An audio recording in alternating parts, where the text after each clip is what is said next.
गंजाम जिला कविसूर्यनगर एवरीडा गाँ गोपाल नगर साहि हत्याकांड बापा को हत्या कला पुओ पुअर मुथ माड़े बापा मृत्यु होईছে।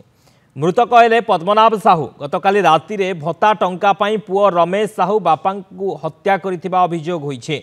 अभियुक्त पुओ को कविसूर्यनगर पुलिस अटक रखी पचराउचरा करुछि। भत्ता टंका पाई बापा को हत्या कला पुओ। मृतक हेउछंती पद्मनाभ साहू। पद्मनाभ को तांको पुओ माड़ मारी हत्या करिसंती। पुओर मुथर माड़े बापांकर मृत्यु होईछि। भत्ता टंका को नहीं एभली हत्याकांड होईछि।